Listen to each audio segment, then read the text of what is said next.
Kemudian dia masuk dalam perbahasan apa yang dia nak sebutkan, al-kalam.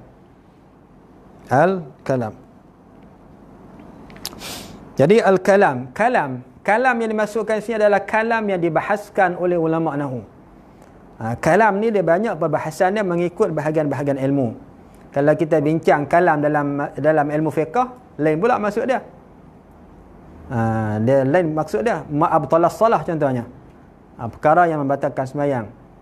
Satu huruf yang memberi makna ataupun dua huruf yang tidak memberi makna, dia dikira sebagai kalam dalam perbahasan ilmu fiqh. Kalau kita bahaskan al-kalam dalam ilmu tauhid pula, lain pula cerita dia. Dia ada sifat daripada sifat-sifat Allah Ta'ala. Jadi kalam yang dimaksud sini adalah al-kalam al-mafhum, al-kalam al-ma'hud, kalam yang difahami dalam kitab kita. Dia punya padang dia. Lain padang, lain belalang. Padang di sini adalah padang nahwu. Baik, al-kalamu huwa al-lafzu. Kalam itu merupakan lafaz. Syarat yang pertama nak dinamakan sebagai kalam, mestilah dia lafaz. Bila sebut kata lafaz, maka lain daripada lafaz tidak termasuk. Lain daripada lafaz tidak termasuk. Tulisan bukan lafaz. Isyarat bukan lafaz. Itu bukan lafaz. Maka dia tidak termasuk dalam maksud kalam. Yang disebutkan al-lafzu adalah as-saut. As-sautul mustamilu ala ba'dil huruf al-hijaiyah. Suara yang melengkapi, yang merangkumi sebahagian huruf hijaiyah. Itu makna al-lafzu. Syarat yang pertama nak dinamakan sebagai kalam mesti lafaz. Kalau kita tulis, sekalipun orang boleh faham tulisan kita, maka dia tak dikira sebagai kalam. Lampu isyarat, tapi sampai lampu warna hijau, apa maksud dia? Kita faham dia dalam lampu warna hijau itu maksudnya jalan. Lampu warna merah maksud dia berhenti. Lampu tu tak kata apa pun, tapi kita boleh faham. Tapi disebabkan kerana dia bukan lafaz, maka dia tak dikira sebagai kalam. Okey. Kemudian lafaz ni pula, lafaz ada kalanya lafaz itu satu perkataan. Okey, yang pertama lafaz. Okey. Lafaz ni ada ketikanya dia cuma satu perkataan dia saja. Contohnya kita sebut Zaidun. Dia cuma satu. Okey, kalau lah kita sebut Zaidun, maka Zaidun itu dikira sebagai lafaz sebab kita sebut. Kita sebut. Tetapi lafaz ini dia disambungkan dengan syarat yang kedua, mestilah lafaz itu lafaz yang murakkab. Lafaz yang murakkab. Apa makna murakkab? Lafaz yang bergabung, bukan satu perkataan saja. Bukan cuma satu perkataan, tapi perkataan itu digabungkan dengan perkataan yang lain. Okey. Contohnya, kalau kita sebut Zaidun, maka dia cuma lafaz, tetapi tidak ada syarat yang kedua, iaitulah murakkab. Murakkab tidak ada pada dia.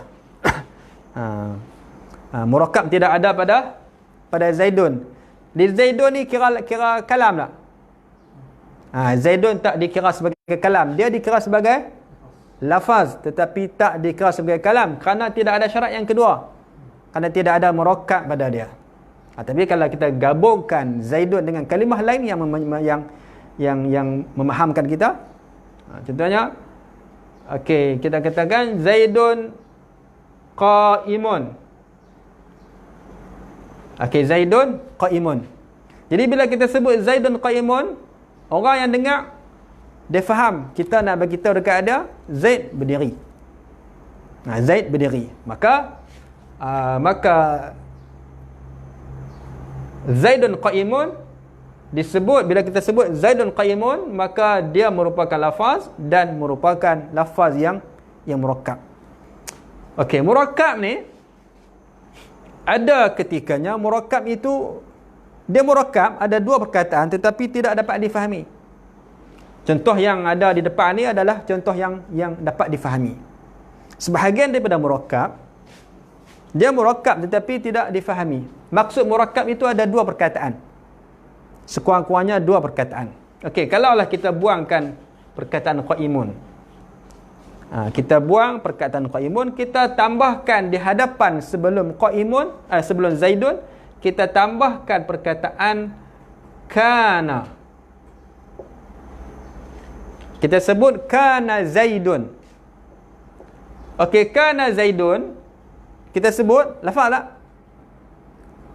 Kana zaidun lafaz, kita sebut. Bukan hanya tulis dia dah. Kana zaidun lafaz. Okey, kana zaidun murakkab tak? Murakkab. Sebab apa kita sebut murakkab?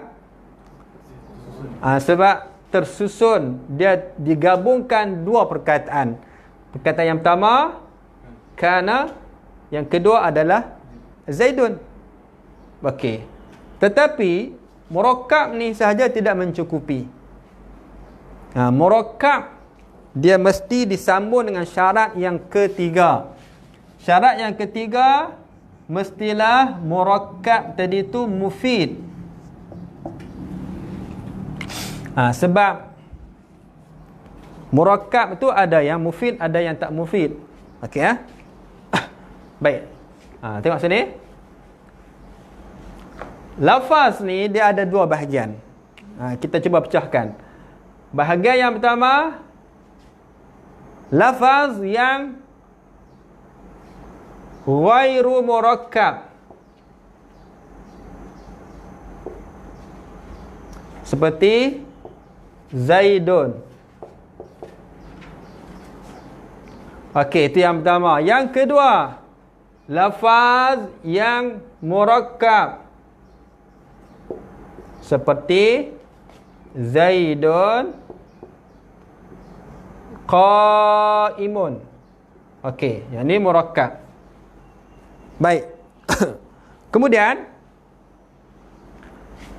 murakkab pula. Okey, murakkab pun kita bahagikan dia kepada dua bahagian. Sebab murakkab yang pertama, murakkab ghairu mufid. Ghairu mufid. Murakkab yang tidak boleh memberi faham. Kita cakap orang tak faham ataupun orang cakap kita tak faham. Contohnya kana zaidun. Okey, kana zaidun murakkab. Ada dua perkataan tetapi ghairu mufid. Tidak mufid. Adapun murakkab yang kedua adalah murakkab mufid.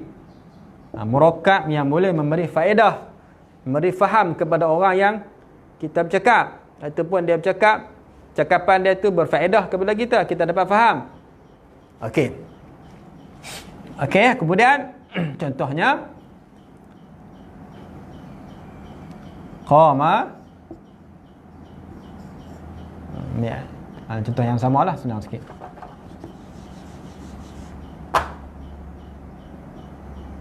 Zaidun qaimun. Zaidun qaimun, dia adalah murakkab yang mufid. Okey. Lepas tu mufid ni dia ada syarat yang keempat. Syarat yang keempat mufid ialah bil wad'i. Bil wad'i. Dia mestilah wada'. Okey. Mufid juga sebagaimana yang sebelumnya ada dua bahagian, mufid juga terdapat dua bahagian. Yang pertama, mufid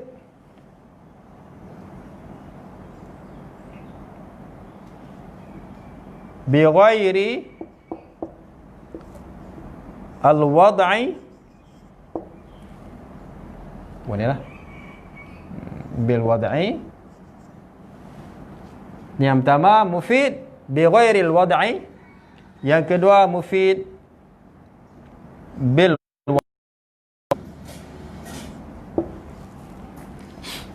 Okey. Makna yang dimaksudkan dengan al-wada' nanti dia ada tafsiran. Ada dua tafsiran para ulama. Sebahagiannya menafsirkan bil wada'i dengan niat. Dengan niat, okey. Tapi kebanyakan ulama menafsirkan yang dimaksudkan dengan bil wada' adalah bil wad'il arabi. Maksudnya dengan bahasa Arab. Cakapan lain daripada bahasa Arab walaupun dapat difahami dengan baik, kalau bukan bahasa Arab maka dia tidak dikira sebagai kalam mengikut tafsiran para ulama. Yang dimaksudkan dengan bil wad'i adalah bil wad'il arabi. Adapun bagi ulama yang menafsirkan bil wad'i dengan bil qasdi, maka selain daripada bahasa Arab yang mana dicakap dengan niat, dapat difahami dan sebagainya, maka dia juga dikira sebagai kalam. Okey? Baik. Bil wad'i ini ada dua tafsiran. Tafsiran yang pertama bil lughatil arabiyyah. Tafsiran yang kedua adalah bin niyyah ataupun bil qasdi. Okey. Baik, semuanya dia bersambung. Ini yang ketiga. Ini yang keempat. Jadi nak dikatakan kalam itu mesti ada 4 syarat. Yang pertama mesti lafaz. Bila sebut lafaz, lain daripada lafaz tak termasuk. Lain daripada lafaz tidak termasuk. Dia tak dikira sebagai kalam. Sekalipun kita dapat faham tulisan-tulisan yang anda tulis, kitab-kitab yang kita baca, dia tidak disebut sebagai kalam di sisi ulama nahwu. Okey. Gitulah syarat-syarat dia. Okey? Boleh faham?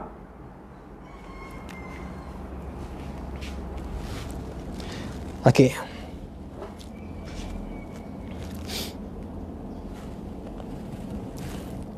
Al-kalamu huwa al-lafzu al-murakkabu. Al-murakkabu itu bermakna yang berkapuh, yang bergabung, yang bercantum. Al-mufid, yang memberi faham. Al-mufid bermaksud al-mufhim. Bil wad'i, dengan wada'. Jadi kitab kita, kitab Kawakib, dia tafsirkan bil wad'i dengan maksud bil qasdi. Dengan maksud bil qasdi. Kalau kita lihat dalam Kawakib ni, dia kata wa kharaja bil qawdir rabi'i wa huwa al wad'u ay al qasdu, qasad. Jadi bermaksud apa sahaja kalam walaupun bukan bahasa Arab, yang penting orang yang bercakap itu berniat, bermaksud dengan cakapan dia, maka dia dikira sebagai kalam sekalipun bukan bahasa Arab. Baik, habis. Ini adalah syarat-syarat kepada kalam yang diambil kira di sisi ulama nahwu. Baik, summa qala musannifu rahimahullah wa aqallu ma yata'allafu sekurang-kurang apa yang terbentuk. Ini yata'allaful kalam. Wa aqallu ma yata'allafu yakni al-kalam. Sekurang-kurang apa yang terbentuk daripadanya kalam, min ismaini, adalah daripada 2 isim. Paling kurang kalam itu terbentuk dengan menggabungkan 2 perkataan yang kedua-duanya adalah isim. Kita gabungkan, kita bentukkan, kita susunkan kalam itu dengan menggunakan 2 perkataan isim. Nahwu Zaidun qa'imun. Zaid isim, kemudian qa'imun pun juga isim. Itu paling kurang. Paling kurang kita nak bentuk kalam adalah dengan menggabungkan 2 perkataan yang kedua-duanya adalah isim. Au min fi'lin wasmin, ataupun daripada fi'il dan isim. Ataupun fi'il dan isim. Fi'il dulu kemudian isim. Ataupun disebut sebagai jumlah fi'liyah. Yang bahagian yang pertama tadi itu disebut sebagai jumlah ismiyah. Nahwu qama Zaidun. Qama fi'il, Zaidun adalah isim.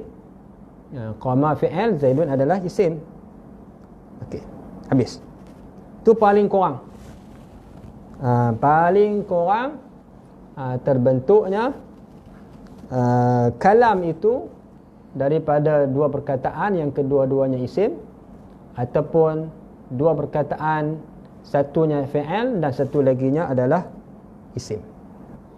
Kemudian wal kalimah, wal kalimatu, dan kalimah itu qaulun mufradun, ialah perkataan yang ditunggalkan. Tadi dia cerita pasal kalam, ni dia cerita pula tentang juzuk kalam, bahagian-bahagian kalam. Sebab bahagian kalam itu dia mesti terbentuk daripada isim, fi'il. Kemudian dia nak cerita kepada kita tentang kalimah tu pula. Wal kalimah, kalimah itu, wal kalimatu qaulun, dia merupakan qaul. Apa beza di antara qaul dengan lafaz? Ada tak beza di antara qaul dengan lafaz? Ada beza? Ada beza antara qaul dengan lafaz. Bila sebut qaul, bila sebut qaul, semestinya dia adalah lafaz. Bila sebut qaul mesti lafaz. Tetapi kalau disebutkan lafaz, belum tentu dia merupakan qaul.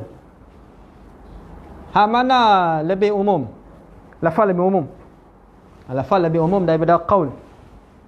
Okey, qaul ni dia mestilah lafaz, tetapi lafaz tak semestinya qaul. Okey. Sebab lafaz ada dua. Lafaz ni ada yang yang mustakmal dan ada yang tak mustakmal. Ada yang dapat difahami dan tidak difahami. Okey.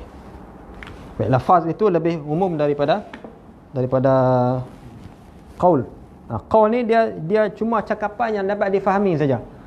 Cakapan yang dapat difahami disebut qaul. Qala. Bila sebut kata qala tu dia bercakap benda yang dapat difahami. Kalau sebut lafaza, tak semestinya apa yang dia lafazkan itu dapat difahami. Dia ada makna. Jadi lafaz itu lebih umum daripada qaul. Setiap lafaz itu setiap qaul itu lafaz, tetapi tak semestinya lafaz itu qaul. Apa makna mufrad? Maksud mufrad ialah perkataan mufrad itu bahagian-bahagian dia tidak menunjukkan kepada makna. Dalam syarah dia ada sebut, sebagai contohnya kita sebutkan perkataan Zaidun, ataupun kita sebut perkataan rajul. Mufrad ni lawan dia adalah murakkab. Mufrad lawan dia murakkab. Okey, contohnya mufrad itu adalah perkataan rajul. Ini kalau kita baca dalam syarah dia ada sebut perkataan rajul. Okey, yang dimaksudkan dengan mufrad, cuba kita lihat dalam syarah dia sebut apa? Ma la yadullu juz'uhu ala juz'i ma'nahu. Yang dimaksudkan dengan mufrad adalah sesuatu yang tidak boleh menunjukkan bahagian-bahagiannya kepada juzuk maknanya. Baik, okey. Tengok perkataan rajul. Dia terbentuk daripada apa? Apa bahagian-bahagian yang ada pada rajul? Bahagian rajul, ra, jim, lam. Ra, jim, lam. Okey, kalau kita ambil ra saja. Adakah dia menunjukkan makna orang lelaki? Tak. Dia tak boleh kita asingkan. Jadi kesemuanya ni kena gabung sekali. Bahagian-bahagian dia tu tidak boleh menunjukkan makna rajul kalau kita buang. Ni bahasa Arab lah, bahasa Melayu tak apa. Bahasa Melayu dia tinggal satu huruf boleh faham lagi. Kan? Orang yang nama panjang tinggal P. Tinggal P je. Tu boleh faham lagi. Ni kira bahasa Arab lah. Bahasa Melayu tak boleh kira apa. Orang Melayu ni dia telan ambil huruf. Dia telan ambil huruf. Okey. Berbeza dengan murakkab. Murakkab pula, kalau kita buang satu, boleh faham lagi. Contohnya macam mana kita katakan Zaidun qa'imun. Kalau kita buang Zaid, kita buang qa'im, tinggal Zaid. Zaid ada makna tak? Ada makna, dia nama kepada seorang lelaki. Okey. Kalau kita buang Zaid, kita tinggalkan qa'im, masih lagi dapat difahami. Dia menunjukkan bahagian. Dia ada maksud dia. Qa'im dia ada maksud dia, Zaid ada maksud dia. Kalau kita buang pun dia ada maksud, dia tak lari. Dia tunjuk kepada juzuk-juzuk makna dia. Adapun rajul, kalau kita buang ra, buang jim, tinggal lam saja, dia tidak boleh menunjuk kepada maksud daripada apa yang kita maksudkan dengan kalimah tersebut. Baik. Wahia, iaitu yakni kalimah ismun. Yang pertamanya isim. Isim. Wa fi'lun, dan fi'il. Wa harfun, dan huruf. Isim, fi'il, dan huruf. Okey, kemudian huruf tu pula disyaratkan bagi huruf wa harfun jaa li ma'nan.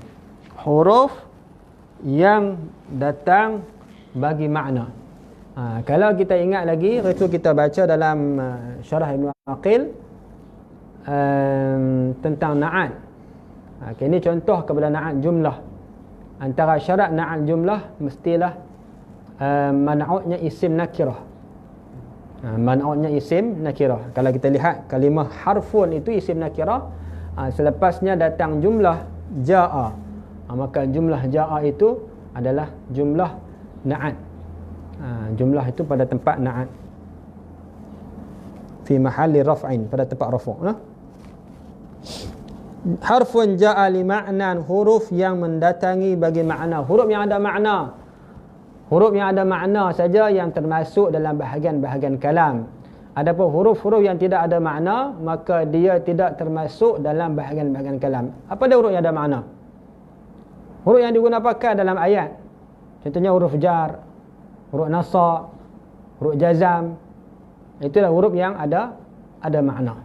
Adapun huruf lain macam alif, ba, ta, sa, jim, ha tu tidak termasuk di dalam bahagian-bahagian kalam. Tidak dikira sebagai kalimah. Tidak dikira sebagai kalimah. Contohnya macam huruf ba. Huruf ba walaupun dia cuma satu huruf, maka dia dikira sebagai kalimah, huruf jar. Walaupun dia cuma satu huruf saja. Baik. Okey.